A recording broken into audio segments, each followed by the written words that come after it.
Howdy folks, and welcome to the channel. My name's Ralph, and we got some things to talk about today. Now before I get into this, I just want to say, if you're a regular, normal, everyday Democrat, not one of these extreme leftist, communist, socialist, progressives, if you make it to the end of this video and you're still going to vote blue, I'm looking at you kind of funny.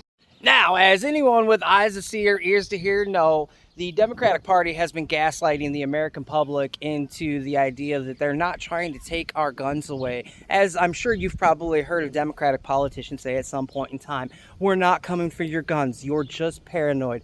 Only to ultimately pass laws in states that Democrats control, restricting magazines, restricting entire types of firearms, restricting where you're allowed to carry those firearms. They've done everything in their power to try and strip us of our Second Amendment right to take our guns away after telling us for decades, no, they're not.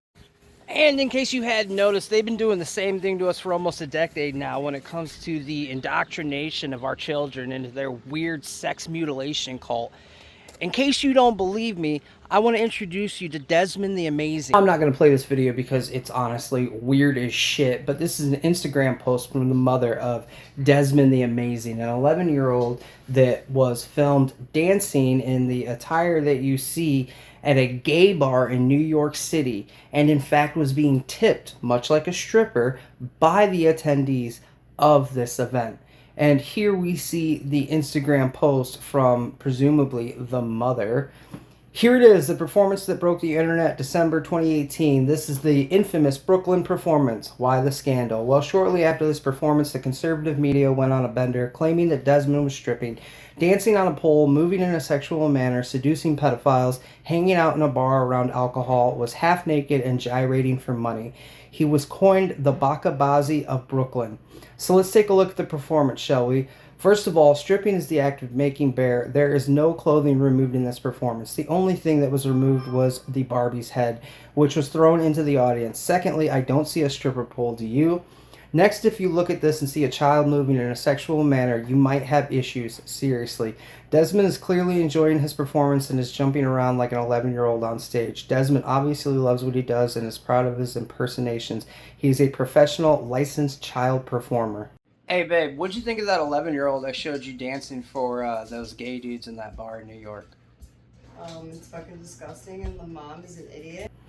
Pedophiles, I think you'd have a better luck finding them in your churches, sports leagues, and summer camps. The venue where Desmond performed did have a bar in a separate room. However, Desmond was only allowed backstage in his private dressing room and on stage. He never entered the bar area. It is not illegal for minors in New York City to be in or perform in venues that serve alcohol if they're with a guardian over 21 years old.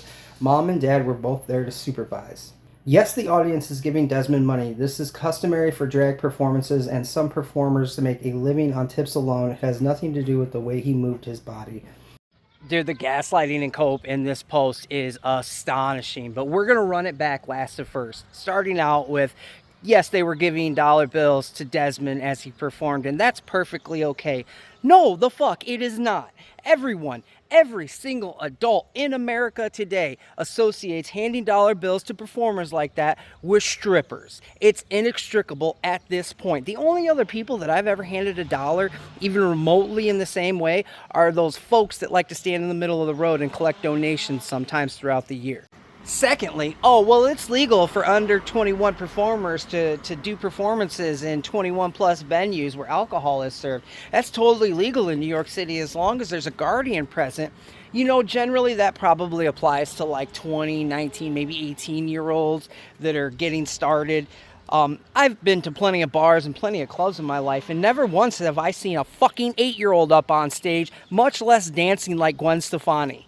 I caught this in the edit, but I almost left out possibly the most disturbing part of this entire post, which is the part where she says Desmond is clearly enjoying themselves. Yes, that's how grooming works. You normalize inappropriate behavior through praise so that they continuously seek that praise through ever more inappropriate activity until they eventually get to the weird point that the groomer's trying to get them to.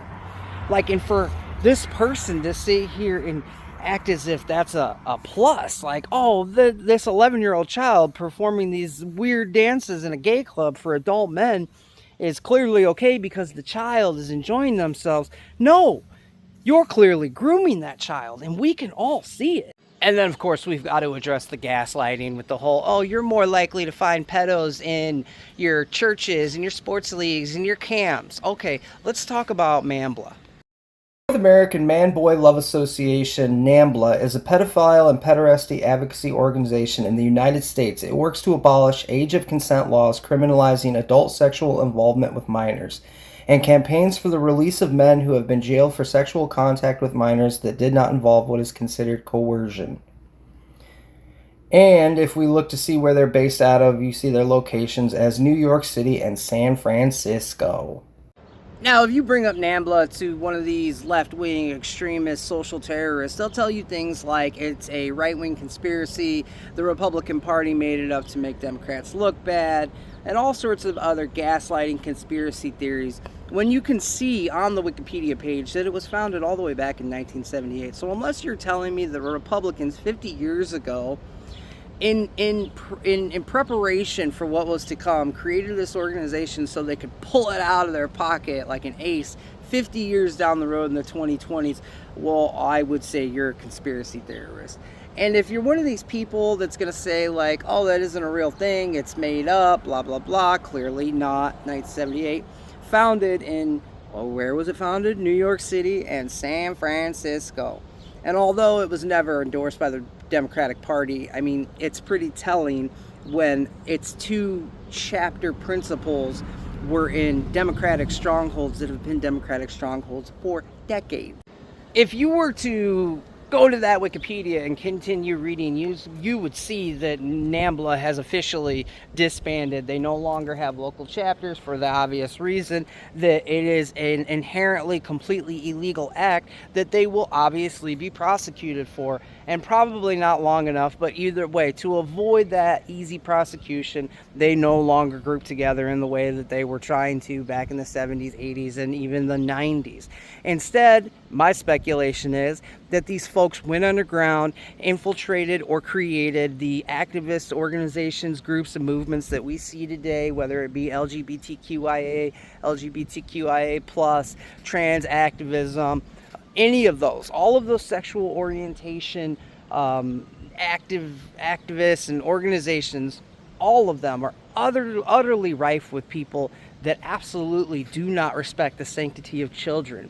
And that's why they have no problem manipulating them when they are young and impressionable into literally mutilating their bodies for the rest of their lives.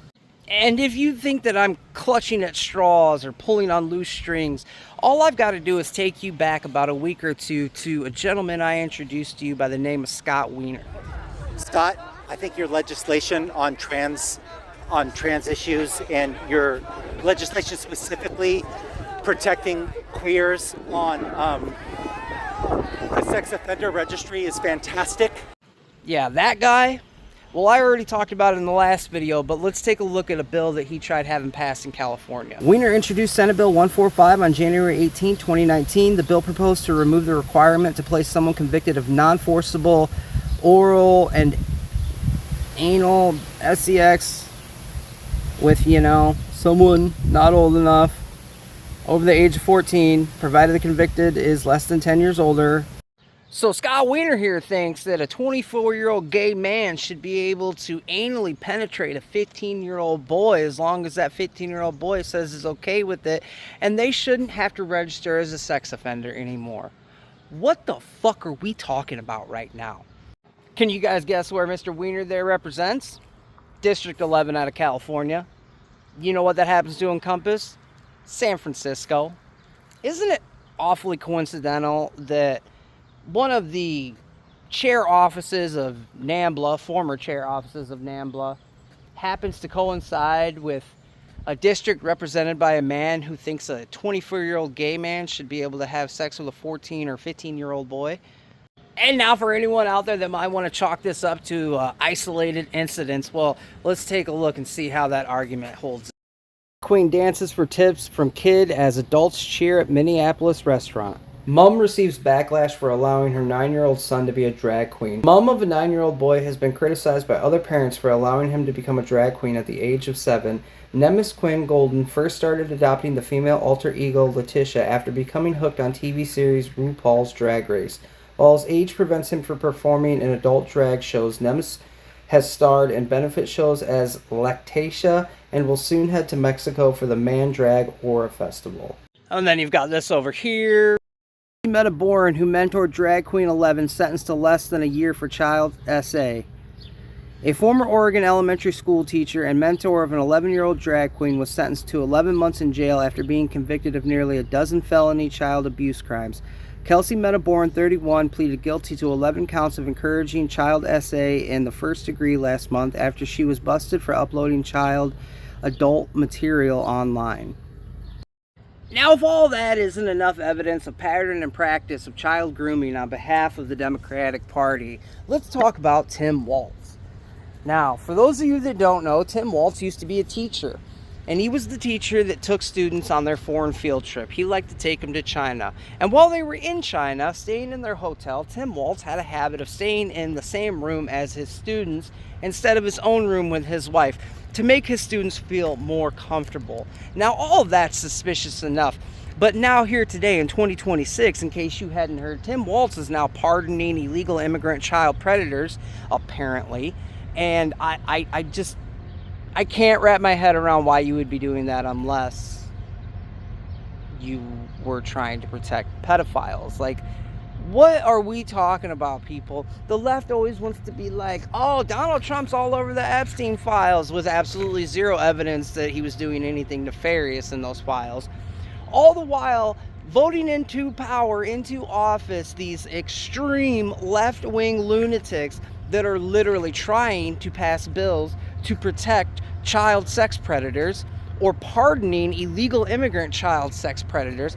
They are telling you, when you see what is clearly and obviously inappropriate, they're telling you you have the problem for recognizing that that's inappropriate. If you recognize something as inappropriate, then you yourself are having the inappropriate thoughts. You're projecting that onto this, even though all of society can agree that what we've got going on here ain't right. Now, for any Democrat or independent that made it to the end of this video, I'm not saying that you gotta vote red. What I am saying is that if you vote blue, you're co-signing this shit right here that I just went through. You're co-signing the grooming of our children, the mutilation of our children, the turning over sacrifice of our children to pederasts and pedophiles.